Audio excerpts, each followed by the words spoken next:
Tuesday, October 22nd, 2024, and we are for the afternoon in a work session here in the Board of County Commissioners conference room. And our first item up is a long-awaited, and with appreciation to staff for your patience as we've had to reschedule this item a few times, but we are going to look at work being done in our equity, with our equity team to make committees more equitable, and this came out of a board assignment originally. So I will turn it over to Judy. Are you leading us off, or is Latife? To our equity manager, Latife Amato. Yeah, thank you so much. Good afternoon, Chair, Vice Chair, and Board of County Commissioners. We are here today to both provide an update on an assignment from May of 2021, but also to begin a conversation exploring future steps and actions that are related to this assignment. So for a bit of context, this is a board assignment that came out in May of 2021, where county administration was asked to come back with some recommendations, official recommendations to the board in ways that we can make our committees and our advisory boards more equitable. This also fits into our equity strategic plan. So goal number 5 talks about inclusive civic engagement, but also civic participation. And then finally, it's also part of our current Lane County strategic plan, which is building our relationships with community groups to proactively expand opportunities for equitable and inclusive civic engagement. So you can see this item is really interconnected with various initiatives at Lane County, and we're bringing forward some updates. So first, we wanted to offer a slightly larger perspective than just diversifying committees and really bring the conversation around civic engagement. So committees are part of civic engagement, so it felt really difficult to solve for one particular part of this larger pipeline and system without really having a conversation about the entire system or the entire pipeline of what might it take to get people to diversifying the people that are civically engaged in our processes. So the question we're really leading with is, how is civic engagement more equitable through the lens of recruitment, assignment, and retention of people that join us into this journey. With that, we wanted to offer 2 definitions around what civic engagement is, both for individuals but also for institutions.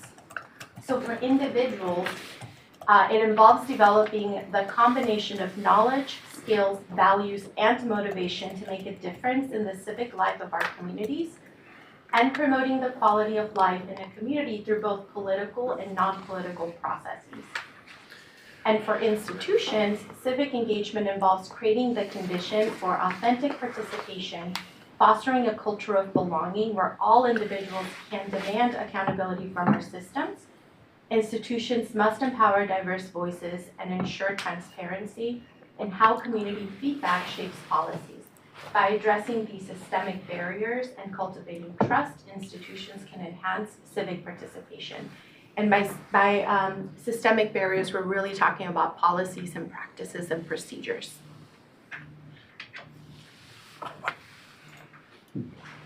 So we also wanted to embed and reinforce why diversity is important in civic engagement. So first, it's really a reflection of democratic values, which supports the idea that decisions should consider the diverse needs and perspectives of the entire population. Increasing public engagement often leads to higher levels of public involvement, and also it enhances our trust in our legitimacy with people seeing diverse representation in government. It really fosters that public trust. And so within the 3 sections of recruitment, assignment, and retention, we have identified 3 barriers and challenges to those 3 sections that are important to achieving diverse civic participation. So starting with the first challenge, it's within recruitment, and that is sort of lacking a digital database, no easy way of tracking recruitment efforts in between each of the individual advisory boards, and a easy to access applicant pool. And sort of our solution to that is the universal form. And within that, it will create a permanent digital database and strategic distribution, and that'll sort of mitigate some of those recruitment barriers. Moving on to the second challenge we identified in assignment is we have an inconsistent way of selecting members, and that is just based on the individual nature of each advisory board. They each have their own different bylaws or different ways of conducting business, and our solution is sort of collective assignment and collective agreement between those advisory boards, coming together with a unified plan for achieving diverse civic participation. And with the last point in retention, the challenge that we discovered is that with limited public understanding and capacity creates barriers to participating in advisory boards. That's sort of the time you put into an advisory group, how much knowledge do you bring, how much knowledge do you need to really participate, or you feel like you have value in participating. And a solution there is culture building within the advisory boards, as well as skill building and a focus on accessibility. So with this roadmap, our Equity Program Advisory Board, it's a long name, so I may call it the EPAB for short. We are piloting some solutions mentioned previously. related to recruitment, assignment, and retention to see if they help reduce these barriers to civic participation. So if these piloted solutions are successful, then we're hoping to bring forward some county-wide recommendations to share back as learnings with folks. The next sections will talk further about these solutions that we're piloting related to the EPAB, so you'll see them referenced a lot with what we're doing related to recruitment, assignment, and retention. So with recruitment, really it's just to address recruitment challenges and improve data collection. And so we use two approaches listed here, the universal form and then data-driven strategic distribution efforts to reach broader audiences for recruitment purposes. For the universal interest form, to talk further about that, really this is just an updated version of what we're currently using for our committee and advisory board application. The form contents were updated a little bit with input from staff liaisons that help assist with the different committee and advisory boards. And then for additional measures, we also had our county council review it and provide feedback before we shared it. And then further, we're going to talk a little bit about how this form increases accessibility. So really, it's a web-based online form versus currently we're using a PDF fillable, which is on our website. Really just reduces paper waste, and also it allows people to submit interest to multiple areas or committees or advisory boards to avoid confusion and having to submit multiple applications or interests to the different ones. It also invites sharing of demographic information and accessibility needs that people may have. It's an optional form, but with our EPAB, we found that a majority of the members self-selected and provided that information for us, even if it was listed as optional. And then lastly, we updated some of the language to just be more inclusive of gender, name preferences, housing status, primary language preferences, which could also be helpful, and we updated the race categories to match the updated the census data. So here we have sort of an example of a couple of cross sections from the universal form that we're working on. And so this is probably the biggest deviation from the current paper format and the PDF that we have online, is the sort of your selection of any advisory committee you want to join. And so part of this idea is the idea of sort of increased transparency. That's part of our goal here, and it's to be as informative, but also have an ease of use, so that and as many people as many advisory boards as a person wants to join, they can select. And it's currently organized in the way it is on sort of lane manual, lane code, with each individual section providing more additional sort of civic information of how our county operates. And one of the cool features here is you can select the advisory board of your choosing, and it comes with a little paragraph about what that advisory board's about. So currently in our system, it's sort of like a write-in. So if you wanted to do more research, you would have to then go onto our website, find more, and kind of troubleshoot your way over. Here, it's just a simple click to learn more information and get on that advisory board site, so you can learn about their agenda, their bylaws, and what they do. Moving on to some other interesting sort of additions is that we updated the applicant information section. With this update, we've added a couple features for addressing sort of our unhoused residents and opening up the door to them to join our advisory board, our advisory boards. And so the original application doesn't have any information asking about if you are unhoused, or it does require an address. In this universal form, you don't need an address for those advisory boards that allow that. So it kind of opens the door and to lower that mitigating factor to increase participation.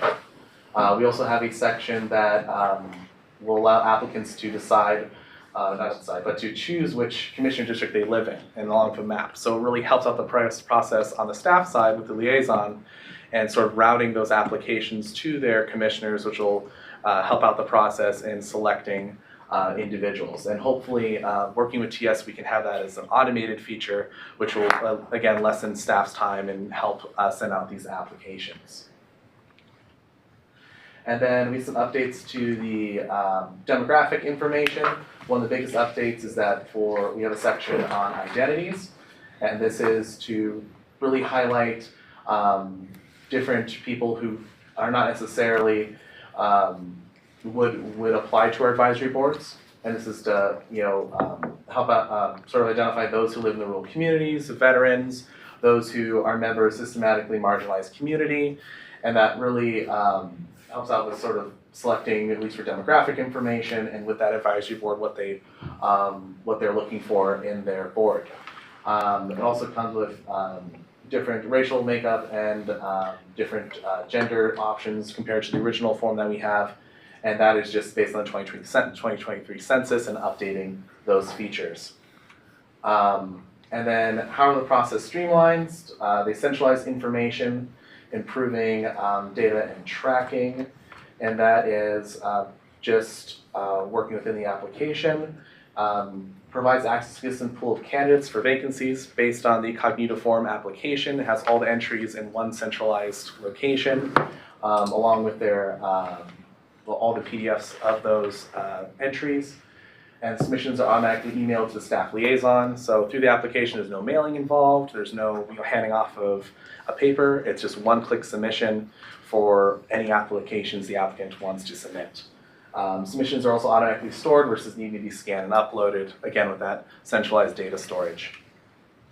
And then here we have a slide of sort of an idea of a sort of dashboard for statistics. And this can be both internal and external based upon what the advisory board wants to do. And this is, again, sort of tracking interesting stats or stats that could be useful for the liaison to do target distribution, or to sort of really realize sort of what their makeup of their board is and other boards. And some of those could be applicants by age range, applicants by gender, number of applicants, tracking open vacancies. Yes, so along with other information that could be applied. So I'm going to talk a little bit about the strategic distribution process that we use with the EPAB. This relates to Goal 5, which focuses on that community engagement piece. So one of the items we used was Facebook paid ads, and this really just was a small, insignificant amount that we invested, and it really ended up being very helpful. I also worked with our PIO, Devin, and we actually got to do some A/B testing to see which ad received more clicks, and then we were able to run that one more week to see which one got more, whether it was a picture or words that we used, and so that was really a neat process with that. We also generated a list of organizations and people that different people in our program or that we knew were connected to in our community, and we reached out to them. We also provided a social media post, a PDF flyer, and then just some template language that they could use if they wanted to share that information with other people, to make it easier so that they're not having to come up with this information when they're distributing that information and helping us with it. And then the last item was also, at the end, we ended up extending our deadline to increase our candidate pool for diversity. With our original timeline, we realized that we did not have enough representation from all 5 districts, and so we decided to extend that application pool period. And as you can see from that previous slide, we got over 50 people that ended up applying with that extended deadline. This is me. So another one of the challenges that we've identified when Cameron and Shayna were interviewing a lot of the liaisons is that we have very inconsistent ways of selecting members as part of our advisory boards and our committees. That challenge, what we were trying to solve around is, could we create a universal process that also allows the amount of flexibility that is needed, because some boards have very specific either skill sets or associations that are needed to be successful in that particular space. And what we came up with is what we think could be a potential way to consider assignments. And really the first step was by defining what our needs were. What do we need out of this board? What are the skill sets? What are the professional expertise that we might need? And who are we trying to center in that space? So for us, we figured out there was a list of certain professional expertise that we were looking for, and that became one of the sort of ways that we started this negotiation process. But we also had identified members. We needed people that are part of marginalized communities that don't often have the same opportunities to be in these spaces. And then finally, after defining the organizational needs and recognizing that we wanted to center folks that were part of marginalized communities, we went through a collective selection process. So this is very different from individual assignments. And it really led for us to think about what is the group that we're trying to create in this space versus individual people with individual markers. And I'll talk a little bit more about what that collective assignment process was. So because part of our assignment in the application process, we were really centering people that are part of our marginalized community. We scored differently for certain people. So we thought this would be a good moment to pause and talk about the difference and the rationale here between equality and equity. Specifically because of our scoring process offered additional points to people who self-selected any of those identities that you saw in the application. So whether there were rural residents, whether there were veterans, whether they're people that identify with a disability or said they were part of a racialized, marginalized group, any of those people that offered that information to us got additional points in the scoring system. And because we want to live in a fair and just society, we are treating this work from the lens of equity. And you know, the way that we sort of define it in this space is that having access to the same resources and opportunities would be incredibly useful if we were all starting from the same place. But because we are living in a society and in a system that is rooted from its inception in oppressions and racism and colonialization, we're not all situated within the same starting opportunities. So we really consider equity instead of equality in the context of scoring these applications. So we often use this image, which some of you may be familiar with, but it's not about giving everyone the same exact thing. You can see it from this visual in terms of mobility, right? We are trying to give people the things that they need to achieve the same outcomes. So giving the same bike to every single person, despite of what their body might need, is not gonna lead us to everybody riding into whatever location they might be riding. Maybe it's the farmer's market, I'm not sure. But really wanted to call that out because we often get those questions around equality and equity, and we defined that we wanted people that were part of a marginalized community. We defined that we wanted representation from all of the districts, right? So that was the place that we were coming from. So the collective negotiation process that I'm going to talk about in our next slide, these are maybe a bit out of order, but this is what came out of that collective negotiation process. So these are the EPAB members, the Equity Program Advisory Board members, have professional and lived experience in procurement, in housing, in immigration issues, education, working with youth, healthcare, navigating being unhoused, and having and living with a disability. And we also had diversity based on race, age, veteran status, geographic location, gender, and disability. And that, again, was the product of this collective negotiation, which happened after we did our initial scoring.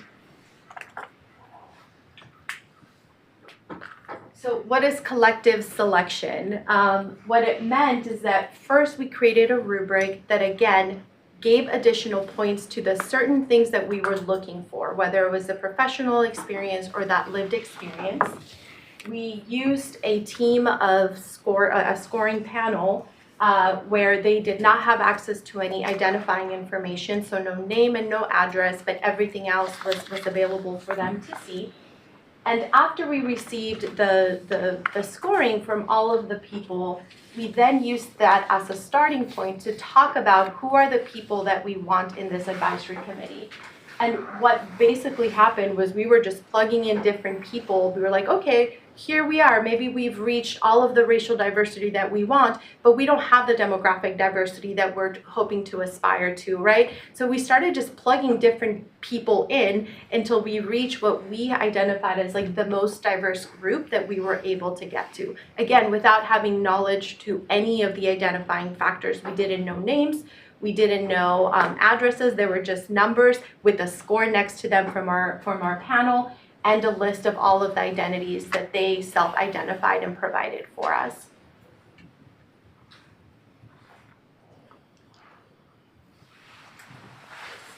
That's me. That's you, All Judy.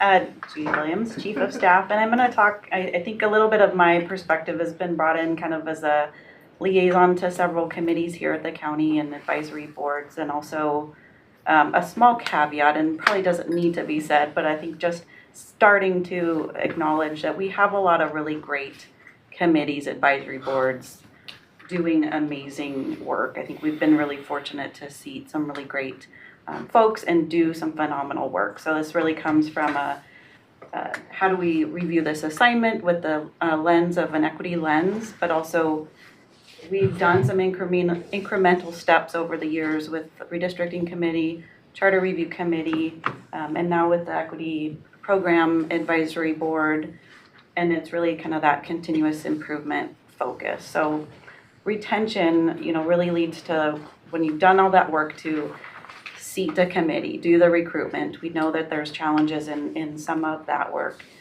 Really focusing on the retention, wanting to keep this group engaged, wanting to keep them active, having a purpose.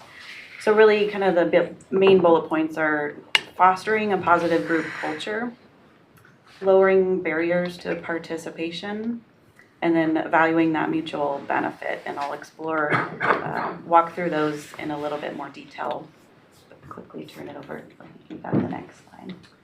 Yeah, so this is a civic engagement trajectory curve.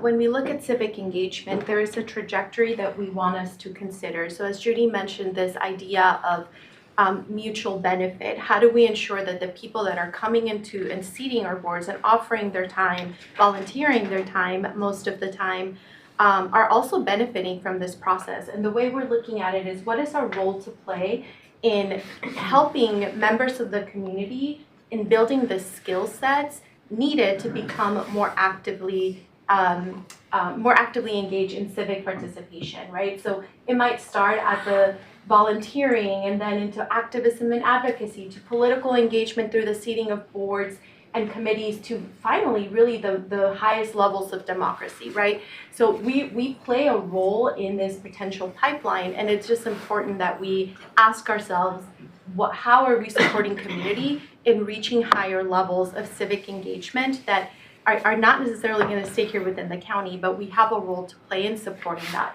So basically, we can't diversify at our highest levels of democracy if we don't think about diversification and all of these steps that come before.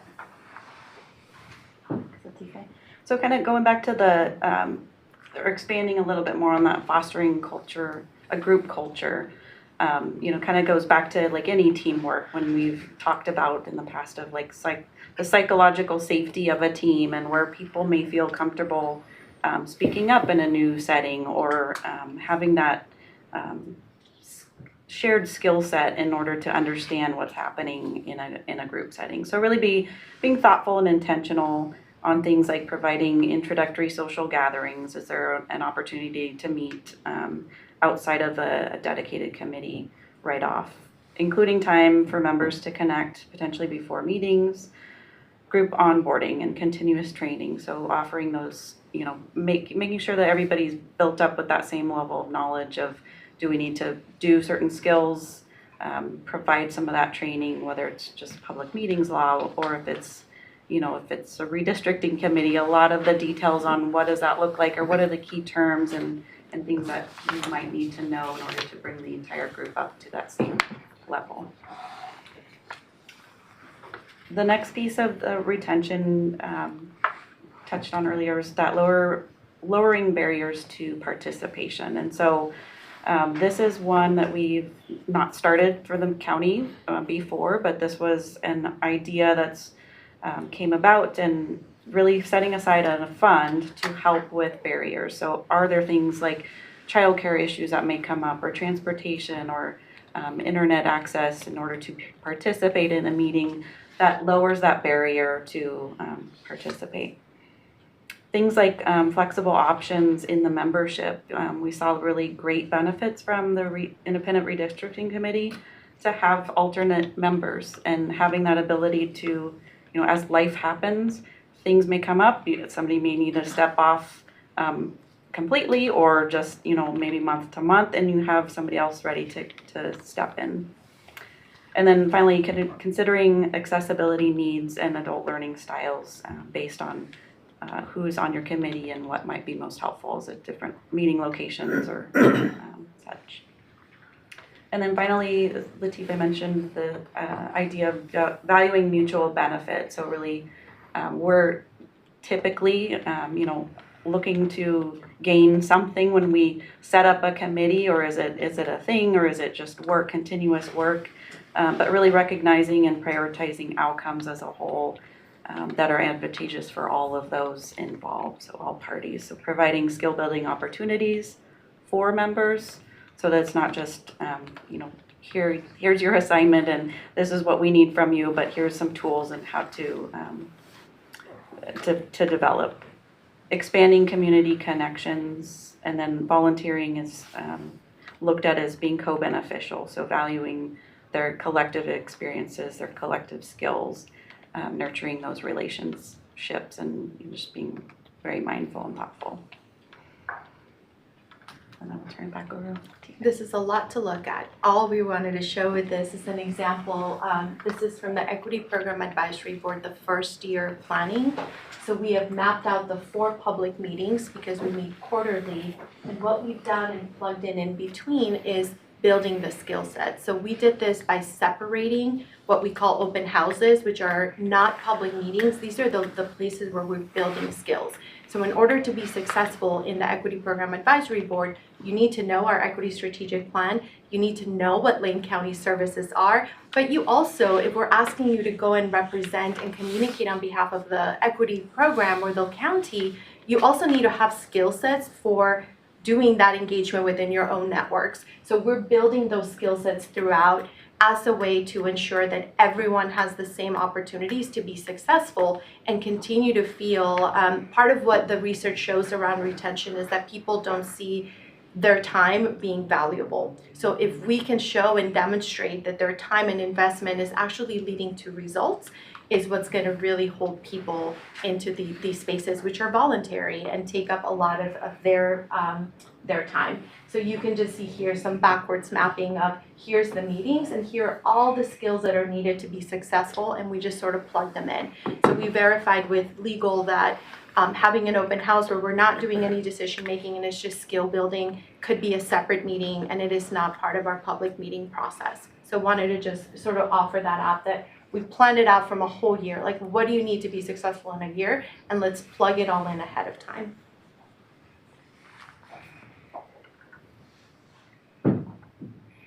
So for next steps, just wanted to share back some things. We're going to be taking this universal form back to the management team. We already presented it to them.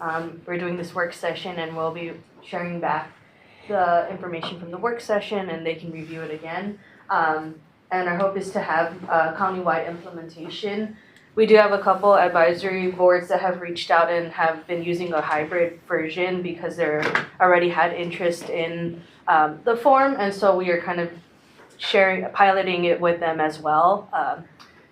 We are going to be analyzing and using kind of the effectiveness of that financial accessibility fund that we are testing out and piloting with our Equity Program Advisory Board.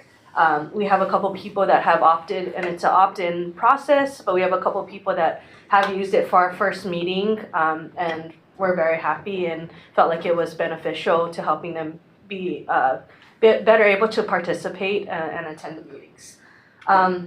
Also just surveying and measuring kind of that value added back to community and our EPAB members as we look at how our advisory board is going, and if there's recommendations for us to bring back. Looking at measuring retention rates, because we're reestablished, we don't have retention rates to look at, but this will be after our first year, will kind of give us a good idea. So that will give us a good basis for future iterations as we move forward.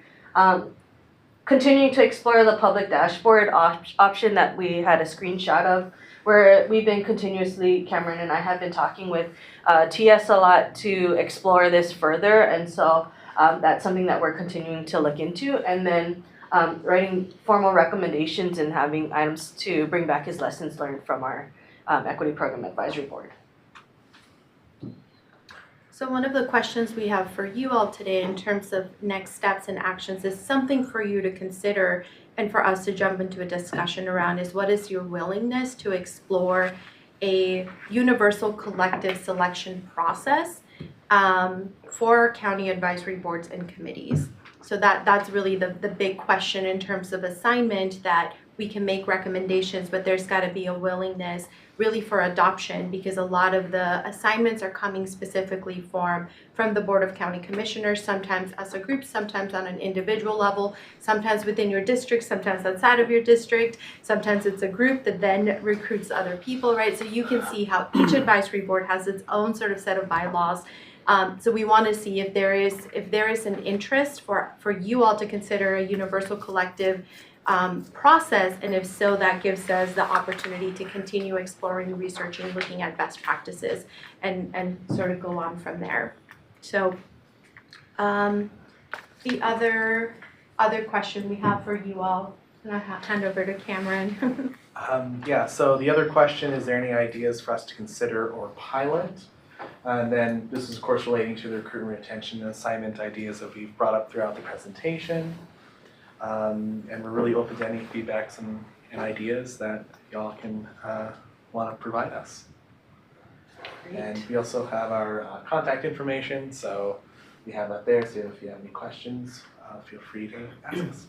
Great. Thank you all so much. Well, before I turn it over to the board, I just want to appreciate, this is a great example. We often get an idea and make an assignment thinking, oh, just do that, and without the full depth of understanding of what all it takes and how hard staff works to put the right folks together around a table to be generative about how to deliver on an assignment and then what you actually deliver. So I really appreciate, to me, I was like, oh, universal form, that's not a big deal, but that's only one piece of this, and it is a big deal. So. And then recognizing too that we are giving feedback, but you're also going to be collecting feedback from department directors, and so this is going to be kind of an iterative process for a while. So I'll open it up to the board. I have a couple of questions, but they often come up through other comments. So Commissioner Seneca, kick us off. Yeah, so is this the only group that's worked on this so far? Have you ran it by any of the committee chairs or anything, or directors? Yeah, I'll let you What know, kind of Cameron. feedback are you getting on that? Yeah, we've been sending periodic updates, just kind of where we're at. We've started with this universal form but it's just such a small piece of this whole board assignment. So that is where we're starting. Like I said, we take it to the management team. We're doing this work session, and we'll be bringing it back for adoption. But it has been a continuous discussion that we're having as we do updates.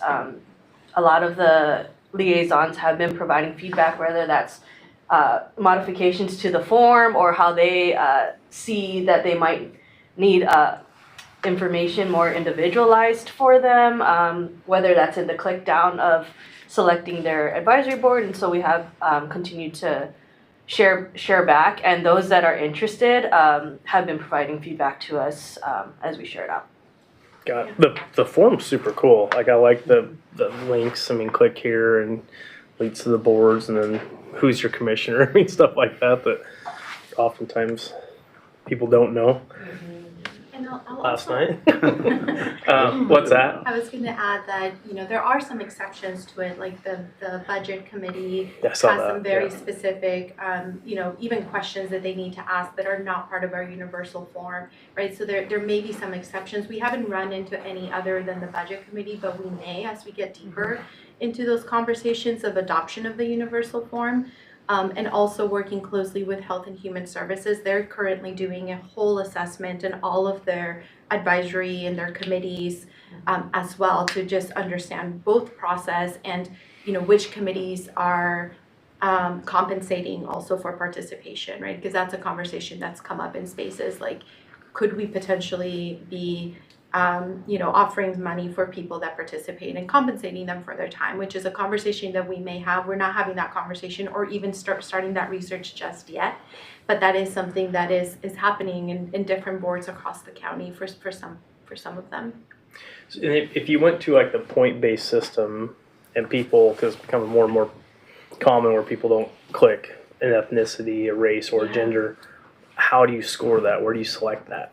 Yeah, well, there was only a couple of points. So the scoring happened on the questions that were asked, which were really around, you know, how are you activating this work in your communities or through your professional networks? I don't remember all the questions, but the scoring was really on their answers to the questions. But there was additional points offered. I think 4 points, 2 to 4 points on additional identity questions. So if someone chooses not to disclose that, they would obviously not get those additional points, but they're also very small in the scheme of like the entire scoring. And also, even after the scoring, some of the people that maybe scored the highest didn't necessarily make it as a voting member. Maybe they became an alternate member, right? Because we were sort of plugging people in. It wasn't always the highest top scoring people that made their way into the committee. Got it. So then who's in charge of interpreting the questions and scoring the points with that? We created a rubric based on the questions and a point scale on how they responded to the question, and so that's kind of what we used for our panel our staff panel that we had, and then we met together as a group to look back and like, why did you score this person in this way? Let's have a conversation. And so we're able to talk about some of those different the scorings that some people may have had, and looking at those differences, and we had conversations around it too. So it wasn't just like submit your score and that was the final thing. We actually met after and we're like, let's talk about this process. It was our first time doing like a rubric, and so we're like, how did that work for you?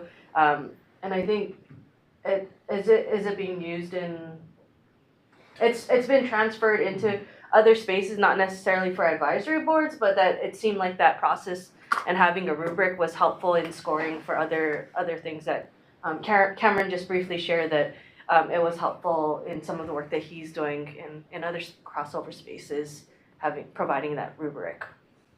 Like RFPs. Yeah, like RFPs. Yeah. Yeah. Do you want to take the screen share down just so we can, I can't ever tell what Metro can see and what we can't. But, any other commissioners' questions, comments? Commissioner Buck? Thank you. I'm really excited about where you're taking this and very supportive. I've also heard in other spaces regarding a style, they didn't call it collective selection, but ultimately what you're describing as that was part of what I've heard in these other places as well, just in order to decrease bias selection, especially unconsciously. And seen some evidence of how well it works ultimately after the fact. So I'm really supportive on that. And you used it on a new committee. Yeah. But the majority of our committees are already established. Mm-hmm. So have you thought about how it could be incorporated, other than obviously when we're looking for a new member of a committee using this excellent new application, but some of these other aspects in established committees already?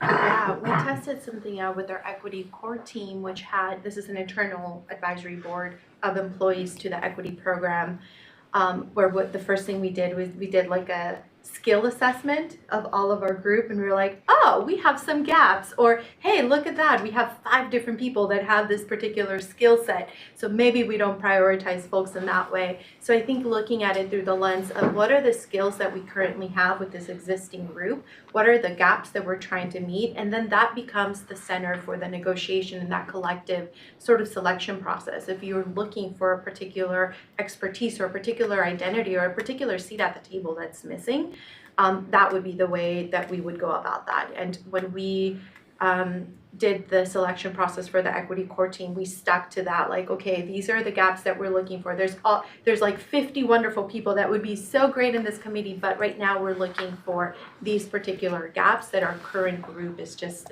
it's either lacking or it's not the strongest in. And that was very successful in having those conversations, because oftentimes we have a lot more people interested than we do positions. And so it would really ask each committee to do that core work prior to putting out an RFP and soliciting applications. And I would think you would have to have specific questions Yeah. that they would need to answer in order to fit the gaps that you're seeking. Yeah. So that begs the question of a universal form. If you're changing a handful of these questions each time you're looking for a different gap in a committee, so how can you accommodate that? Yeah, we talked about a supplementary application when needed. So the universal form is our interest form, but then individual liaisons could send out additional supplemental questions that they score on their own. And we still would house all the data in this interest form, but they would have that supplemental data, but they need to talk to each other, right? Particularly if we want to track placement, like who actually got assigned, what are their terms, have they served in other committees in the past? We do need to ensure that there's that communication between supplementary forms and what is tracked in that universal form. Great, that's helpful, thank you.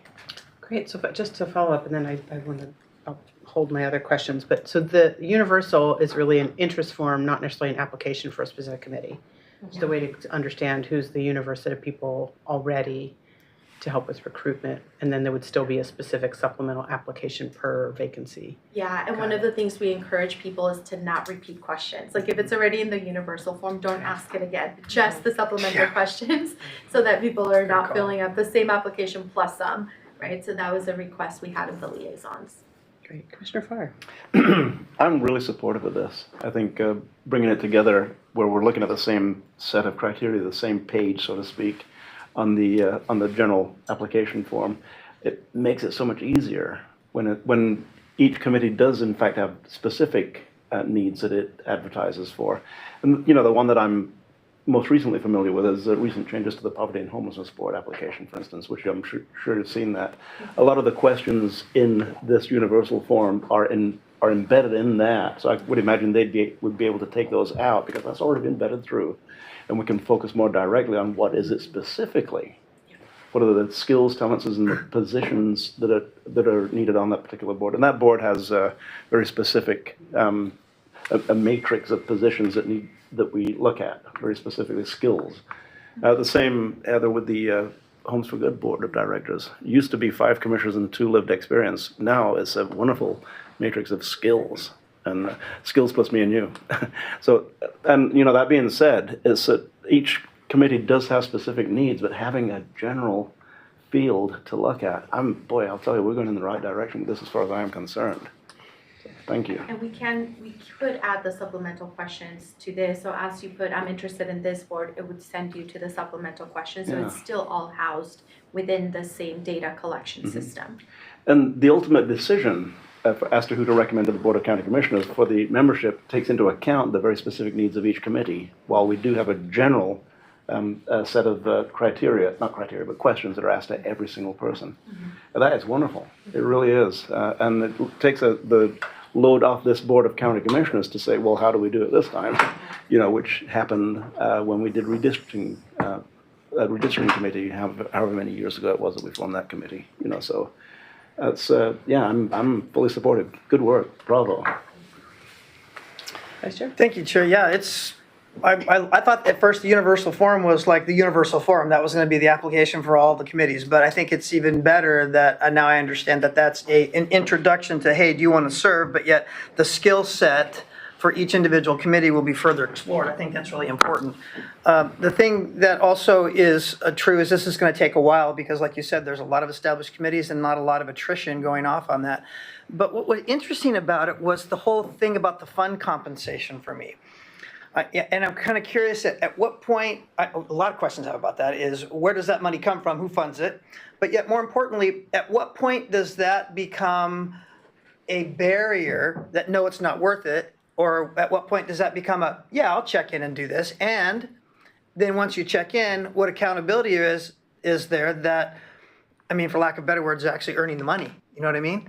So those kinds of questions kind of were very interesting to me about this whole compensation thing, which I think's a great way of getting people's interest and commitment level, because the volunteer thing, I mean, we don't get a lot of volunteers in our culture anymore. We just had the EMS guys this morning tell us that they're having a really hard time finding firefighter and EMS volunteers in communities that used to be, you had hundreds of them to pick from.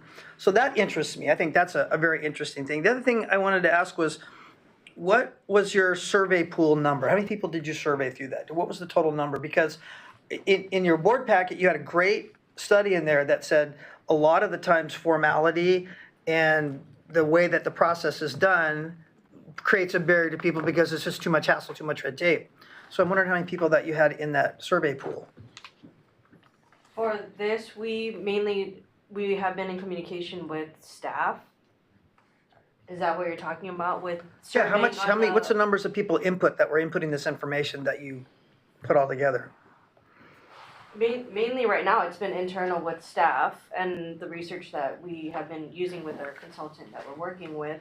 I think our advisory board, our equity program advisory board, is another group that we could use for feedback because they have been the first group that has been piloting a lot of this stuff. But right now, we have been focusing mainly on the universal form, and we've been working with the staff liaisons, and some of them it's specific with, like the Poverty and Homeless Board has been very responsive with this, and they are one of the ones that are piloting and using like a hybrid version, and they have consumer groups that they work very closely with, and they use that as input, and they've been pushing and asking, when is this going to be ready? Are we able to use it? Do you have it ready in Spanish? And we're just trying to get the universal form out. So they've been really advocating for a lot, and they have been working heavily with their consumer group. But for us directly, mainly staff that we've been, staff liaisons that are the ones that are helping run these committees and advisory boards, and they've been the ones that have been providing feedback, mainly. So do you think that would the ultimate goal be to where the commissioners are kind of taken out of some of the selection process, and this universal process makes things more equitable and fair? Because I mean, we have criticism all the time about, county commissioners picking their people and their people picking their people, and you'll, never get out of that rut. So I'm just kind of wondering, what is the ultimate port you want to arrive in with this kind of idea? I mean, this is going to take obviously a while to grind through this, but is there a point where your rubric that you have and those people that oversee that, who appoints those people, because that would undergo some criticism, I would imagine, at some point.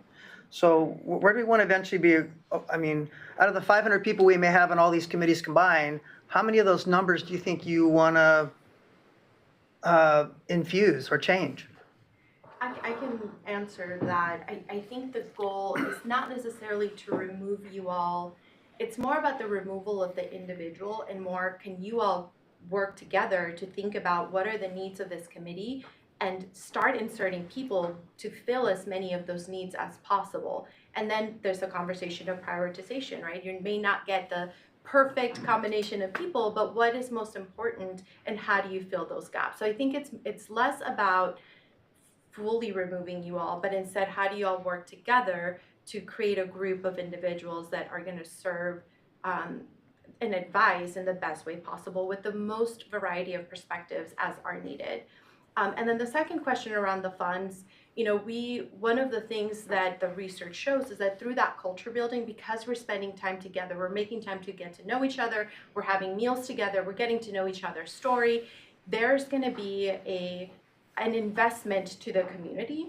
And we don't expect that people will be exploiting that fund. We have had the same two people access the funds for the same reason, childcare and transportation, right? So we sort of know, and people know that once the fund runs out at the end of that fiscal year, there is no more money. So people are mindful that it's not just money to tap into, but if I take it and someone else really needs it, then they're not going to have it. And that really comes through the culture building that we're doing and getting to know each other as individuals, as professionals, and just spending time with each other and knowing like what are some of our struggles that we may be coming with. So far we haven't seen that be the case. Yeah, that helps. And one last thing, because I got a number of other things, but I'm just going to ask this one more thing. I think what was interesting too in the case studies that you put in the board packet was just the whole formality barrier. And I'm just kind of wondering, as we go forward in our thinking about engaging the public, is Robert's Rule of Order on its way out, or are we going to find something else? I mean, how do y'all feel about that? We're using modified Martha's rules, and we have even introduced like the thought of hand signals as nonverbal things to kind of help engage some people that don't have or feel like they have as much voice or aren't as maybe not as confident, right, to speak up, because sometimes people have louder voices or they have been in more of these spaces, so they sound more put together, right? And so even like we're still deciding on our hand rules, but if it's like, no, I'm not ready, or stop, right? Like, these are some things, and so we are exploring and suggesting some of these things. We've and actually our group, adopted. yeah, and our group is, they're the ones that get to make the decision on if they're gonna use it. But we are using modified Martha's rules, and we're doing, using hand signals in addition to that. And we're letting them also choose like what system they want to use for their own model. Like, do you want to have co-chairs? Do you want to have chair, vice chair? So there's different models that we're exploring the pros and cons of each, and then they're voting together as how they want to really conduct business. We started calling them Bob's Rules of Order instead of Robert's Is that an acronym for something, or just you just tag More it? casual version of Robert. Loosen it up. But yeah, I mean, it is really, it's such a formal process, and it can be really intimidating if it's the first time, either being in that space or being asked to chair and hold that level of, formality. Yeah, I think what's exciting too is that the first time, I mean, obviously we talk about lenses and all that, but I think the lens of looking at a group and then finding out where you're lacking some skill sets is a really interesting way to look at who fills that gap rather than just somebody Hey, we really need someone who's an accountant here because nobody really knows numbers in here. So I find that really exciting. So good work on milling that out. Yeah. Well, thank you. Great comments. Did cover some of the things. What I'm hearing too, let's see, Favor, what you were sharing about in response to Vice Chair is, it's less avoiding a criticism of picking our people, but having a process we can point to and say, here's how we even arrived at the options before us from which we ended up appointing, because commissioners would still appoint because that's a responsibility and there needs to be some accountability back. But then there's a process that brought us that range of options that we can point to. If I'm understanding you, that's a lot of what this does, is helps us get there. And we sort of, because it was a while earlier in the presentation, but not to be discounted in the value, is the increased and more intentional, broader promotion of opportunities to serve, so that we get a more reflective of the broader community in response is a companion piece to that. Yeah, and I mean, utilizing the data, like the reason we expanded the application process is we didn't have enough, what we felt was enough applicants from, I believe it was North Eugene and East Lane. No, I think those were the two. Yeah. So we were like, well, we actually need to do some more targeted like ads to people that live in those zip codes so that there's more eyes on it. And then we had like 50 applicants. So yeah, there's an effort to not just put it out there, but track the data of like, where are we, right? We have 1 week left to go in this campaign. Have enough eyes? Have we had enough interest? And if not, what additional steps can we take to get that opportunity into the hands of the people that we're missing? Great. And then I love that everything goes into this collective database, so we can kind of get a dashboard picture of how many people applied, what was the geographic mix, what was the age range mix, what was the, that'll just become such a rich data set for how much we're engaging with the community and they're engaging back. So I really love that. Will, right now, as far as I understand, applications are sort of held for 12 months. So will the system allow for like a rolling deadline? Is the interest form going to have a different lifespan than an actual application? It could go either way. Yeah, so we have the capacity with our data and analytics to do it in whatever route we choose. And we've talked a little bit with our meetings, and there is an ability to, after 12 months, refresh, and so that we know that those people are no longer qualified for this time period. So it can also reduce some of the staff work of like fingering through and looking through all these applications. Like, when does 12 months come up? Because I think right now Cameron goes through like monthly and checks, whose ones are coming up.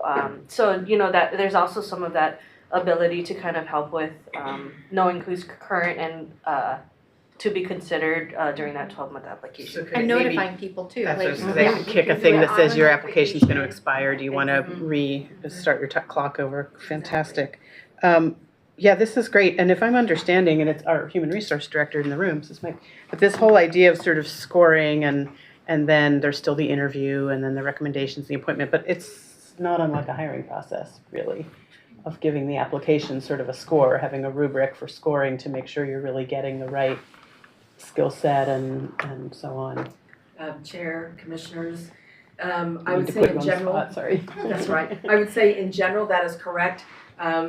We do look at minimum qualifications that are listed, and then many times you have supplemental questions that are scored by individuals. There's a little bit difference in how they're applying and valuing. Some responses different. We don't have that part of the process, but we do score for supplemental questions and then move on, that part the department is very involved in doing, and then they make determinations on who to move forward for interviews. Yeah, great. Well, I think as we wrap up, it sounds like you wanted to kind of get a sense if the board was interested in this and if the idea of collective selection process is supported. It sounds like, feels Did I like from the mention? conversation it is. Looks like Commissioner Buck wants to add another, yeah. When you're done. But other than that, I would imagine the next step is, like you said, you're talking to managers, department directors, because perhaps, I don't know if you're thinking about a rollout of piloting, depending on, is it a mandated committee or a standing committee might be a way to slice and dice the rollout, I would imagine. Yeah, great. Commissioner Buck. Just one more thing. I know we're not there yet. And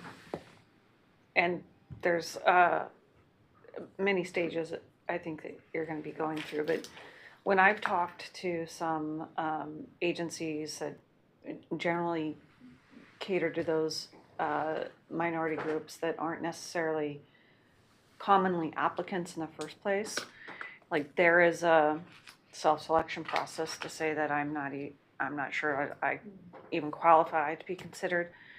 So they don't even attempt to apply. I mean, today we're talking about ones that have already actually applied. But if you go back that extra step, it seems like we will need to do outreach to these communities specifically in order to engage them as, prepare them basically for what it could be, what committees there are, what they can offer, so that we can get just the in the door applicants more diverse in the first place. So you're probably already thinking about that too, but I have gotten specific feedback from community groups saying these people are not even yet prepared to even apply yet. And it's not, the onus is not on them. The onus is on us to do that outreach to them. Yeah, that's a really great point. I can think about even like farthering down the pipeline. One of the things we're building even with our existing committee members, like they're going out for chairs and vice chair, and we're actually encouraging to self-nominate. Like you're not going to wait for someone to nominate you. If you want this role, you need to self-nominate, and let's practice that right now, right? So really starting to build that internally, but also the opportunity in our recruitment efforts to now work with our existing EPAB members to come and say, here's what it takes to do it, And then also the demonstrated commitment of mutual benefit.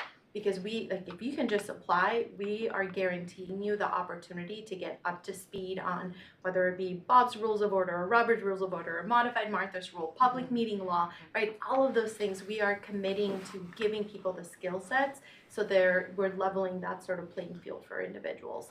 So I do think there's opportunity in our recruitment with our existing EPAP members to demonstrate that and for us to frame that mutual benefit model that we're trying to explore. Thank You know, thanks for that question, Commissioner Buck. I think the last thing I want to say is, as you were saying that, is over time, and hopefully this will be a good thing, but probably a pinch point, is it also could mean there might be some staff who will need to adjust to how they manage meetings, to the feedback that they're hearing. If we're authentic about this and we do start engaging with folks who have traditionally and historically not felt like this is their government, and they start participating. I'm sure our equity team is thinking about this, but I want to put it out there that there could be some support and training and navigation tools for staff who staff these committees to keep it a welcoming, opening experience and a mutually beneficial from the volunteers to the staff side as well as amongst the volunteers themselves. That's a really good and important, but it is a culture shift nonetheless. If we get it right. If it succeeds, it's a culture shift. I don't know we're over time, but I know Judy is already thinking about the training for the liaisons and how this all fits into that as well. But Yeah, there's a lot of encouragement and like just the staff liaisons that we've had, whether they're long-term or just brand new, there's a lot of interest in just trainings in general, but also, weaving this in however it, over time, but providing that training, so That's great. Thank you all. It's actually a great transition to our next item. Speaking of engaging the communities most directly impacted by our work, but needing to follow lots of statutes and orders and structure at the same time, and how do you do that? It's a perfect opportunity to transition into. Thank you so much, Sheena, Cameron, and Latife, and Judy, all of you. Chair, I need to get excused for a couple of minutes to take care of a medical thing. you want to take my seat, Matt? Grab a spot over here, thank you. So we will move into this next item. And Commissioner Farr just has to step out briefly, so he'll rejoin us when he's able. But this is our quarterly update on recovery efforts from the Holiday Farm Fire. And I will welcome Matt McRae, our disaster recovery manager, to the table, and just note others in the room standing by from the community upriver, and our policy director in the room for any support needed. Welcome. Good afternoon. Thank you, Chair. Commissioners, good afternoon.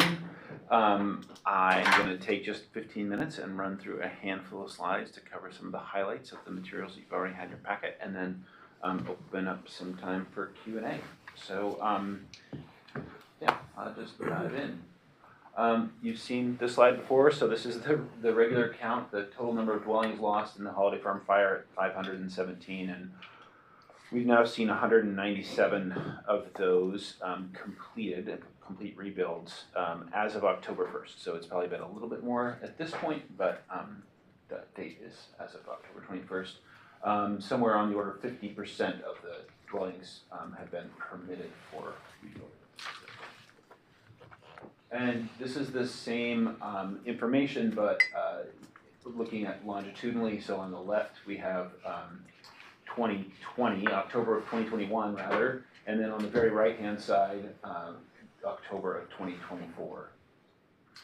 And so it's just looking at the growth in time of building permits issued and homes completed. It's the same numbers, which is giving you a sense of how things are moving.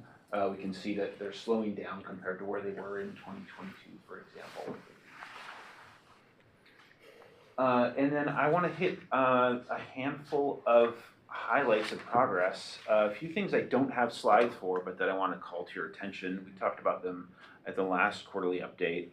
The McKenzie Wellness building is now completed. So it was under construction when we talked a few months ago. It's now completed, and they have a grand opening on Friday, and Commissioner Buck's going to go attend their grand opening. It's great to see the completion of projects in downtown Blue River in particular. The O'Brien Memorial Library also is completed, and they'll have an opening on November 16th. And of course, you're all invited to attend if you're able. And then the Rose Street Cottages, I think you're all familiar with this. This is 6 affordable homes that will be designed for home ownership opportunities through a partnership with Mackenzie Community Land Trust and Dev Northwest. They're doing that project together. Just because we're in an intimate space, I'm going to introduce you to Brandy Ferguson, who is the interim executive director of Mackenzie Community Land Trust, and so really leading the charge on that work. They expect to break ground for the Rose Street Cottages in downtown Blue River in November. So glad to see that project going forward. Another highlight of progress and more introductions. This is Robert Campbell. He is one of the survivors who has been patiently waiting for some help, and through a program that we have put together with the Mackenzie Valley Long-Term Recovery Group, we've granted funds to the Mackenzie Valley Long-Term Recovery Group to rebuild homes. So they have purchased manufactured homes and sited manufactured homes for people, including Mr. Campbell here. There he is with the house delivered, and one of the staff people from the Mackenzie Valley Long-Term Recovery Group, Mary Ellen Wheeler, there with him upon delivery. And again, with this small space, I'm just going to do a couple quick introductions. So Devin Thompson is the executive director of the Mackenzie Valley Long-Term Recovery Group, and John Moriarty is also working there as a, forgive me, the title. Associate Director. Associate Director. Yes, thank you. Yeah, Associate Director, working with the Mackenzie Valley Long-Term Recovery Group as well. So thank you all for being here. More highlights of progress. This is the Lazy Days site. This is just upstream, slightly east of downtown Blue River. As you're all aware, Homes for Good has been working on this property for several years now, and we just had delivery of units last week, and units craned onto their foundations yesterday and today, which is really exciting. It's been a long haul to get here. The team at Homes for Good has just been unrelenting and committed to this project, and they've pulled in all the partners and pulled out all the stops to make it happen. So this is homes being delivered late last week and lined up there, ready to be craned into site. And then there are 10 more that will be delivered later this fall, and these will be homeownership opportunities and rental, some mix thereof to be determined. But really helping folks who are on the lower income spectrum, and starting by helping folks who were living at Lazy Days at the time of the fire. Yeah, I can't say how great it is to see these projects making progress like this. And then I'm going to touch on a few next steps. Oregon Housing Community Services manages $422 million in community development block grant funds for disaster recovery, and that is the bulk of recovery funds available in the state. There are federal funds coming through HUD. They're very flexible, but administratively difficult to use, and it's been a lot of work, both on our end and with OHCS to get these dollars put to use. OHCS is making some shifts in how they're administering these funds, and they're preparing to grant Lane County $17.5 million to fund affordable housing development in the Mackenzie. Naturally, we, Lane County, aren't going to be the entities to build this housing. We're going to work with partners like Homes for Good and others who can help actually do the construction, but we are eager to receive those funds and get to work putting those dollars to use to build affordable housing opportunities up in the Mackenzie to house survivors. You'll note in your packet that was a $12.5 million figure, but it just got bumped up recently a couple weeks ago as OHCS revised their totals that they were pushing to each county.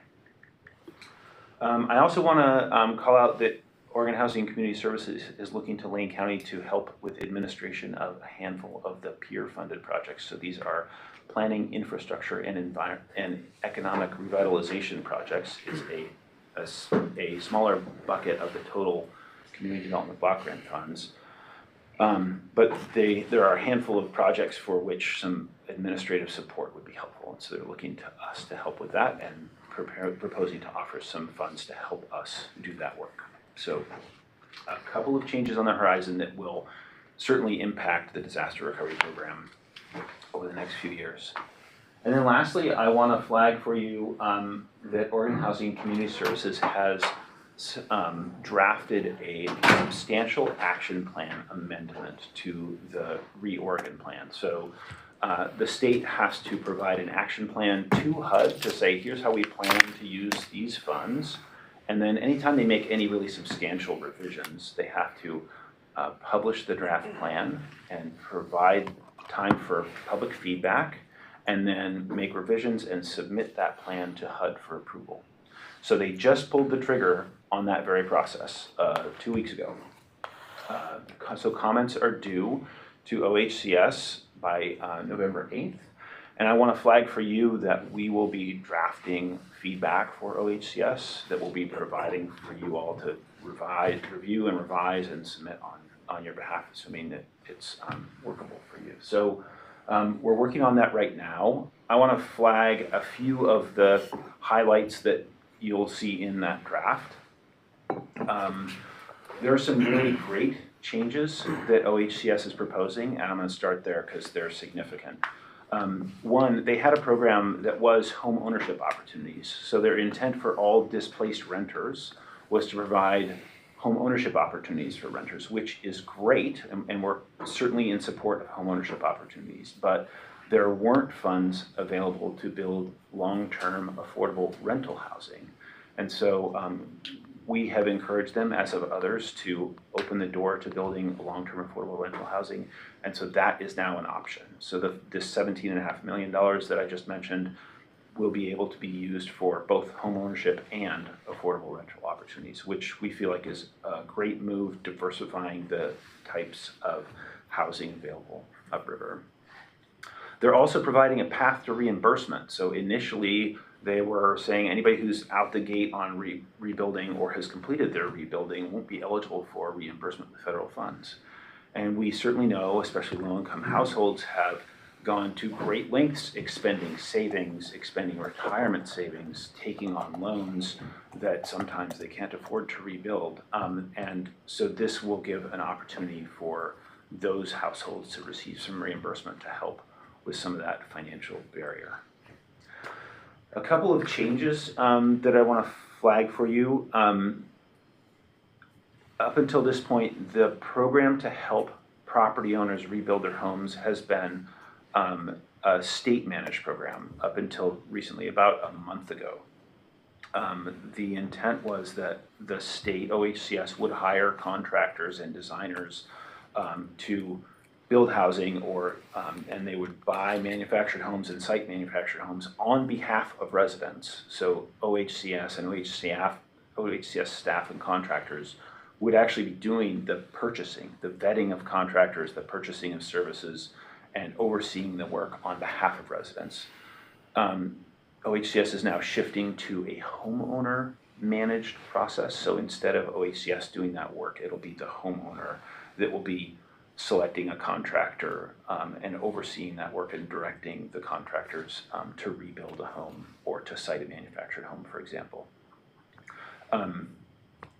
I just want to flag that that's a change that will certainly have some implications, I think, for some of our survivors. It remains to be seen exactly what the balance of impacts look like from that.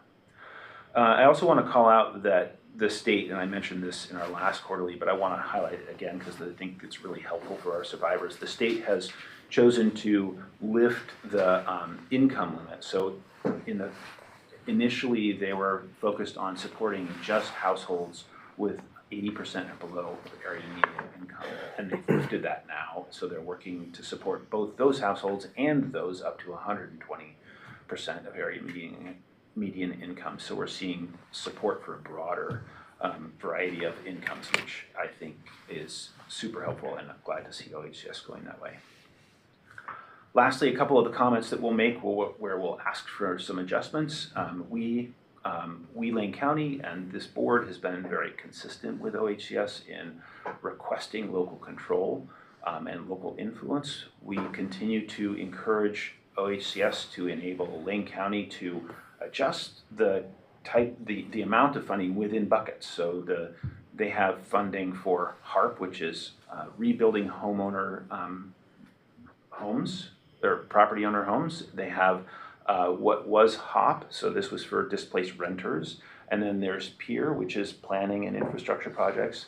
And we've been requesting, we'd like to be able to decide how much money goes into each of those instead of the state saying, for all counties, this is how it's going to be. And they haven't changed that. So in this next iteration, they're still deciding for us how much money we can use on infrastructure and how much for renters and how much for homeowners. And so we're again going to propose that letter from the board, encourage them to open that up so that we can have more local influence on that.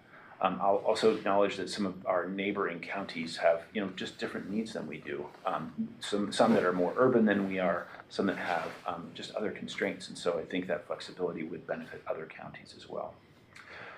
And lastly, the state in this action plan amendment has identified caps on the cost per square foot of reconstruction. And we're taking a close look at that right now to make sure that those caps are workable with the cost of construction up the McKenzie, which I will say is expensive, right? We're all familiar with the cost of construction here in Eugene. It is even more expensive to get a crew and materials upriver to reconstruct, and there are limitations on supplies and construction crews to do that work. So it is just more expensive to build upriver, and we're wanting to make sure that those caps reflect that. And it seems like they do, but we want to make sure that we're looking closely, sharpening our pencils, and you'll see that in the draft feedback. That's all I have by way of presentation. Happy to take questions.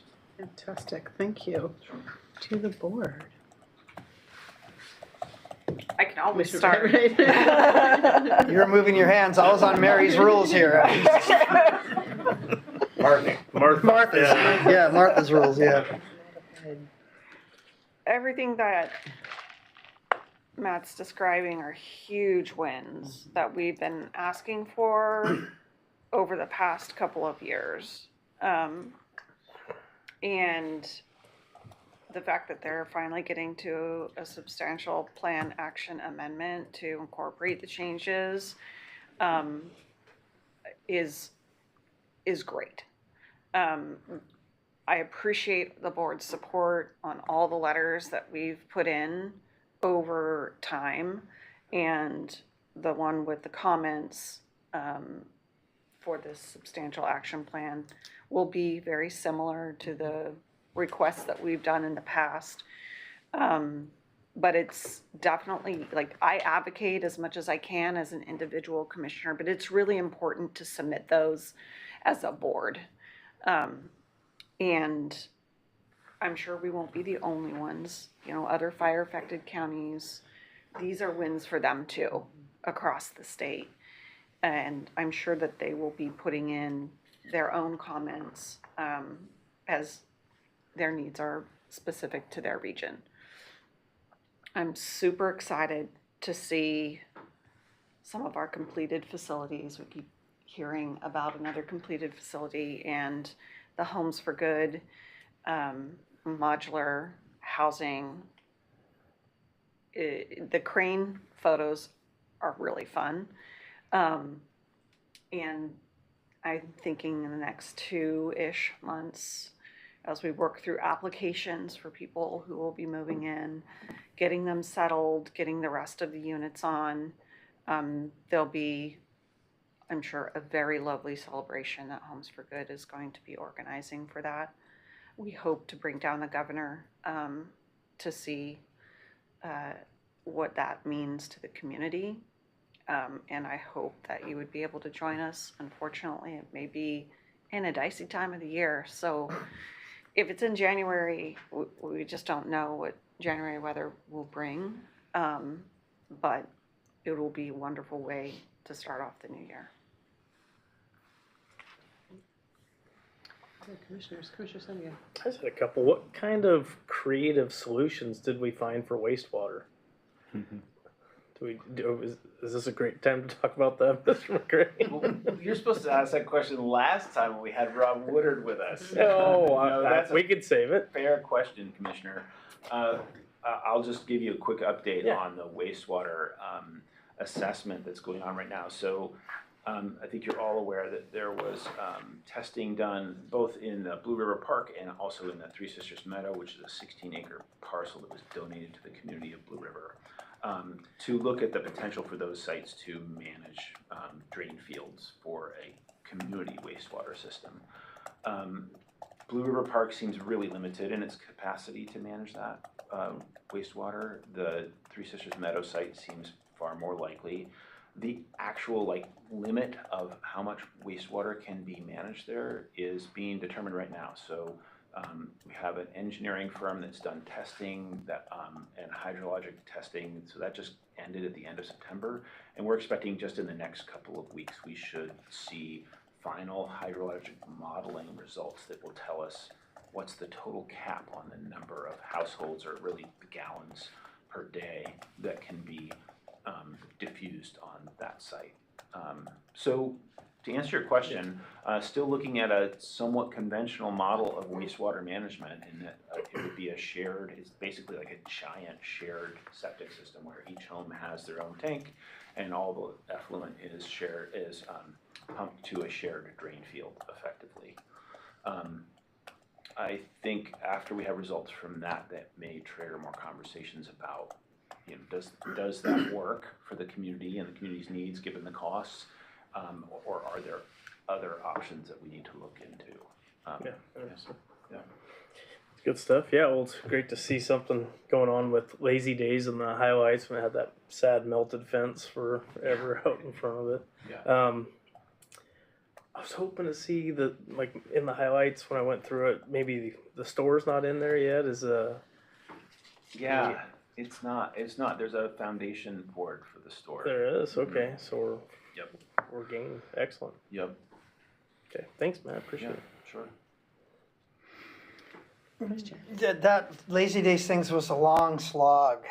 I mean, you roll your eyes. I mean, I heard Jacob was telling me, I mean, wow, that was a really tough one. And I'm just curious, just from, my developer point of view, how or where did we end up on the budget on that? Were we way over, under, somewhere in between? Do we have any behind left on us? In terms of the project budget, I can't speak to that, but I will tell you that there's certainly more expensive homes than it would cost to build multifamily housing here in town by a fair margin. But in terms of the actual finished numbers, I'm happy to get those to you. But yeah, I couldn't speak to where we came out on the budget there. But I know it's been rough. The cost inflation alone over the last couple of years has been just brutal on that project. I was just looking for a morbid share of misery because of our cost overruns on our project. So, Yeah. And then you mentioned upriver costs as well. I mean, I can't imagine what those are coming in at. And even to have half of the homes permitted now, I think we're probably entering that kind of final plateau phase. Would you not agree that maybe this is about where we're going to end? I do you actually, think? I'm not sure. I'll say, first of all, this is my first rodeo on a recovery of this scale, so a recovery period, and of the scale, so I don't know. But with these federal dollars just on the horizon, I would hope that with $17.5 million to be able to spend on affordable housing, that we can get some more units built. And there's also HARP funds, which will be helping homeowners to rebuild. I would hope that the infusion of federal funds that should come in the next year and the year after, that we will see another uptick on that. That's my hope. My last question is that's probably just on the lands that were harmed and burned, not extra available lands that are coming on board, right? Not necessarily. It's a good question, Commissioner.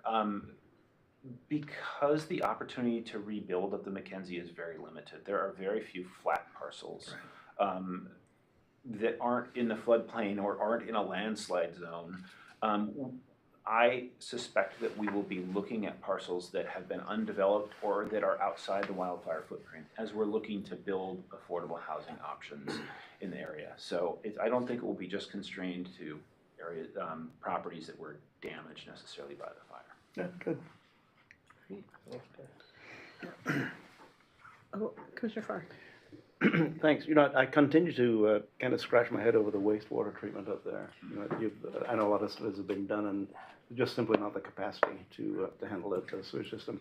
Have you looked at how much I know you have, but how much have you looked at above ground wastewater systems? You know, I've heard of Fluence, for instance, a company out of the Midwest that provides Roseburg.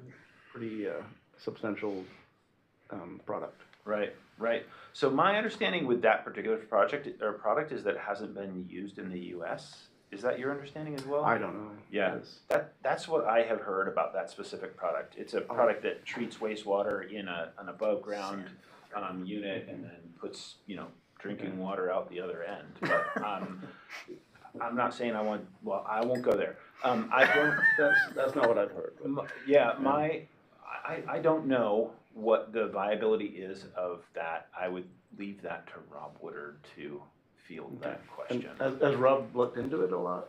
I know that he has looked into it, yeah. Okay. Mm-hmm. And I'm happy to circle up with him and connect the two of you so that he can answer questions. I would enjoy that a lot. Happy to do because that. I do have some questions, and we have a number of people who are waiting to develop.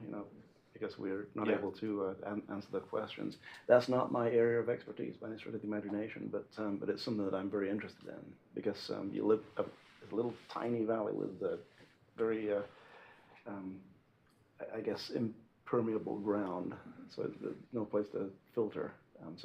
So to me, it's intriguing to see what can be done, not just with the conversion of waste on site, but whatever transportation needs to happen. We're currently we're sending 10 trucks a day from Short Mountain to MWMC. And we do that on a regular basis. It's a little bit shorter of a distance, and it's freeway all the way. But transporting, I don't know how much of an option that is for the long term, but getting people into housing is all of our primary goal. Yeah, agreed. Yeah, I suspect questions like that will come up as we get more final results on the hydrologic modeling at Three Sisters Meadow. It will give us a kind of a final dollar figure per unit, and it will, may spur those conversations about what else might be. Yeah. And a long pipeline from there to MWMC. Well, never mind. Wow. I mean, that would be super effective if we could afford that pipeline. It's downstream the whole way. Commissioner Buck, do you have any additional to? Yeah, I was just going to add to that particular conversation. That came up early on, and it's my understanding we've circled that wagon and the viability of actually hauling the waste and the increased ongoing cost for that for people didn't make it a very attractive model. Not in for February folks. anyway, huh? Yeah. And the fact that you have a 3-basin rule and putting anything underground so easily goes into any of those waterways it really limited any of the regular wastewater options that could have been anything better than individual septic tanks. It's been a struggle, and I think we've opened every door, flipped over every rock, like literally, right? Trying to figure out what options they have up there. Unfortunately, it's, every month we narrow it and narrow it and narrow it. It's tough. No question about that. Thank you, Commissioner. Well, thank you. This was one of the more fun. The pictures are so great. My questions are just briefly about the comment period to OHCS and our letter, and it might just be more conversation later with you or with our policy director. But as Commissioner Buck mentioned, all the fire-affected communities are invested in seeing OHCS loosen it up a little bit and let the folks on the ground apportion the dollars. Are there, and so I would imagine, is AOC weighing in on behalf of, in addition to amplify any of the comments? Do we know? I'm not aware that AOC is weighing in on that. Are you, Commissioner? No, generally they don't like to do that for small groups of Doesn't counties. affect all the If it's counties, not everybody, They tend not to do that. That's what I thought, but I wanted to ask. And then is it a sort of all or nothing, like we would like them to do away with the buckets? Is there perchance a request to make the buckets a little more porous and have a like differential percentage plus or minus, give us this kind of wiggle room, but not wholesale do away with them? Or are we really asking for sort of an all or nothing approach? Yeah, so from my perspective, the buckets they have are perfectly useful. It's just the proportions in the different buckets that I think would be most valuable for us to be able to adjust. So, yeah, greater porosity, I think, is what you're. Porous buckets, they're very helpful buckets. Okay. Great, all right. And what's the timeline? The comment period closes in a November couple 8th. weeks? Yeah, Yeah, okay. so you'll. So we have a draft in a week or so. Yeah, exactly. Have a draft, exactly. Excellent. Great. Thank you. Anything else from staff? Any of our upriver partners have any glaring moment of a something that you want to? It's just good to see you all. In the Devin Thompson, one of my concerns with the SAPA and what they're Oh, do you want to come to the table so the mics pick you up a little better? Thank you. is one of my concerns in the SAPA, what they're talking about is when homeowners are going to take ownership and they're going to manage these funds themselves and they're going to hire contractors, whatever route they decide to go. A lot of these individuals that lost their home are elderly individuals. And there was a process in place to help them and help guide them.